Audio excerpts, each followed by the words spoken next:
ധർമ്മേന്ദ്ര പ്രധാൻ്റെ രാജിക്ക് വേണ്ടി നിരാഹാരം കിടക്കുന്ന സോനം വാങ്ചുക് 2023 പോസ്റ്റ് ചെയ്തതാണ് ഇത്. അതായത് വിദ്യാഭ്യാസ നയത്തിൽ മാറ്റങ്ങൾ വരുത്തുന്നതിനും ഒപ്പം തന്നെ NEP പോലുള്ള പദ്ധതികളിലും പുതിയ നൂതന വിദ്യാഭ്യാസത്തിൽ താങ്കൾ കൊണ്ടുവരുന്ന മാറ്റങ്ങൾക്ക് ആശംസ അറിയിച്ചുകൊണ്ട് സോനം വാങ്ചുക്കും അദ്ദേഹത്തിൻ്റെ ഭാര്യയും കൂടെ ധർമ്മേന്ദ്ര പ്രധാനെ കണ്ടതിന് ശേഷം ഇട്ടൊരു ട്വിറ്ററിലിട്ടൊരു പോസ്റ്റാണ്. അപ്പോൾ സംഭവം അതിന് ശേഷം പുള്ളി എന്തിനാണ് ഇപ്പോൾ പോയി നിരാഹാരം കിടക്കുന്നതെന്ന് ചോദിച്ചു കഴിഞ്ഞാൽ ഒരു ഐഡിയ ഇല്ല. ശരിക്കും എവിടെ നിന്നായിരിക്കും ഒരു ഫണ്ട് കളക്ട് ചെയ്തിട്ടുണ്ടാവുക ഈ ഒരു ഉടായ്പിന് വേണ്ടിയിട്ട്?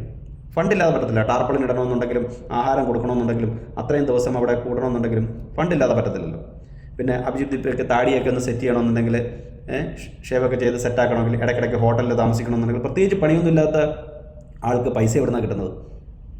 ചീഞ്ഞ് നാറുന്നുണ്ട്, അത് ജനങ്ങൾ കാണുന്നുണ്ട്, അതിൻ്റെ സ്മെല്ല് കണ്ടിട്ട് ആൾക്കാർ മുഖം പൊത്തി മാറി നടക്കുന്നുണ്ട്. പിന്നെ പണിയൊന്നുമില്ലാത്ത കുറേ പേര് അവിടെ വന്ന് ജസ്റ്റ് ഒന്ന് കാണും, നിങ്ങൾ എന്താ ചെയ്യുന്നതെന്ന് അറിയാൻ വേണ്ടി അവരവിടെ വരും. അതൊരു ആകാംക്ഷയുടെ പുറത്ത്. ഇപ്പം ഞാൻ ഈ പ്രൊട്ടസ്റ്റിനെ നീറ്റുമായിട്ട് ബന്ധപ്പെടുത്തി ഞാൻ അംഗീകരിക്കുന്നില്ല. ഇതൊരു മറ്റൊരു രീതിയിലുള്ള ഒരു പൊളിറ്റിക്കൽ പ്രൊട്ടസ്റ്റാണ്. എനിക്കും കാണണമെന്ന് ആഗ്രഹമുണ്ട്. ഞാൻ വന്ന് കഴിഞ്ഞാൽ അവിടെ ഒരു വാക്കിൻ നടക്കും. സ്വാഭാവികമായിട്ടും ഒരു എന്താ പറയുന്നത്, ഒരാളൂടെ വന്നു എന്നുള്ളത് അത് നിങ്ങളുടെ കൗണ്ട് കൂട്ടും. പക്ഷേ അതുകൊണ്ട് വലിയ കാര്യമൊന്നുമില്ല. ആൾക്കാർ വരുന്നതൊക്കെ തന്നെ നിങ്ങളെയൊക്കെ കോമാളിത്തരം കാണാൻ വേണ്ടിയിട്ടാണ്. അരവിന്ദ് കെജ്രിവാൾ വന്നിട്ട് സോനം വാങ്ചുക്കിനെ അടുത്ത വിദ്യാഭ്യാസ മന്ത്രിയാക്കണം എന്ന് വരെ പറഞ്ഞു. പക്ഷേ വിദ്യാഭ്യാസ മന്ത്രിക്ക് മുമ്പുള്ള പ്രധാനമന്ത്രി ആര് എന്നുള്ള തരത്തിൽ ആദ്യം വിദ്യാഭ്യാസ മന്ത്രി, അതിനുശേഷം അരവിന്ദ് കെജ്രിവാളിനെ പ്രധാനമന്ത്രിയാക്കാമല്ലോ. വാങ്ചുക്ക് അത്രയ്ക്ക് ക്വാളിറ്റി ഉള്ള ആളാണെന്നുണ്ടെങ്കിൽ ഇന്ത്യ ഭരിക്കുന്ന ഒരു പ്രധാനമന്ത്രിയാക്കാനല്ലേ അരവിന്ദ് കെജ്രിവാൾ പറയേണ്ടത്? സ്വാഭാവികമായിട്ടും ആ പോസ്റ്റ് അവിടെ ഒഴിച്ചിട്ടേക്കുന്നത് സ്വന്തം കോക്രോച്ചിന് വേണ്ടിയിട്ടാണ്.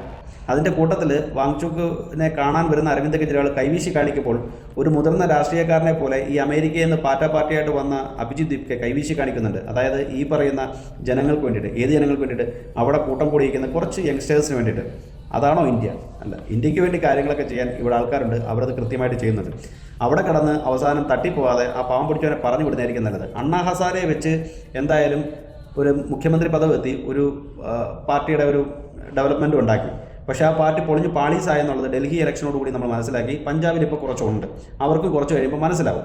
പക്ഷേ അവിടെ വിദ്യാർത്ഥികൾക്ക് ജോലി കിട്ടാതിരിക്കുന്നതിന് വേണ്ടിയിട്ട് അവർ നടത്തിയ പ്രക്ഷോഭങ്ങളെ ഈ പറയുന്ന അരവിന്ദ് കെജ്രിവാൾ കേടുന്നില്ല എന്ന് പറയുന്നത് അതിശയം തന്നെ.